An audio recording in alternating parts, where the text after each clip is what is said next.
जय सद्गुरु महाराज को जय। श्री अचल ऋषि देवूरु रमणार्य सद्गुरुभ्यो नमः। 280వ ఖండార్థము కుజన లక్షణం.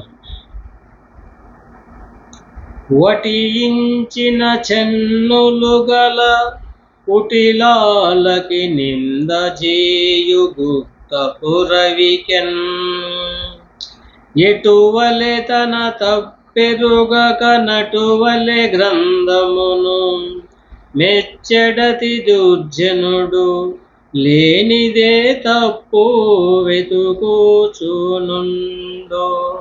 ఇటువంటి బోధ నేనెదిగేదెట్లను కోక కటువాక్యములు బల్కి గనులుగా శిలచేయునతి దుర్జనుడు లేనిదే తప్పు వెతుకుచునుండు.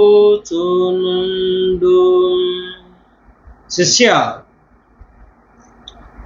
ఈ శరీరము శుష్కించి స్థానములలో ఉన్న మాంసము తరుగుపడిన ఆడమనిషి తాను మామూలుగా రవికెను తొడుగుకొని తనకు ముందు మాదిరిగా బిర్రుగా ఉండక వదులవుదులుగా ఉన్నదని, ఈ పాడు రవికె బాగలేదని రవికెను నిందించుచుండును.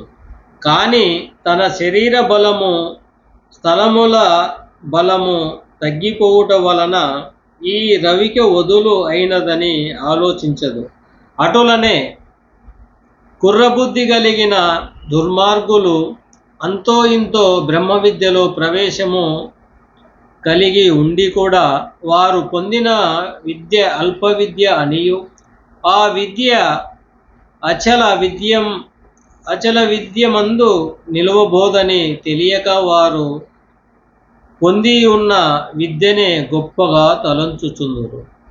అంతకు మినహా ఏ విద్య లేదని పరిపూర్ణ విద్యను తూలనాడుచు ఈ ఖండార్థములలో తప్పులున్నవని ఆ తప్పులను వెతుకుచు అచల బోధను దూషించే పనిలోనే ఉందురు. కానీ ఏనాడైనా ఇటువంటి పరిపూర్ణ బోధను మనము పొందలేకపోతిమే, ఆ ప్రాప్తము కలగక పోయనే అనే జిజ్ఞాస గాని ఆ పరితాపము గాని ఆ దుర్జనులకు కలలోలైన ఆ తలంపు పుట్టనే పుట్టదు.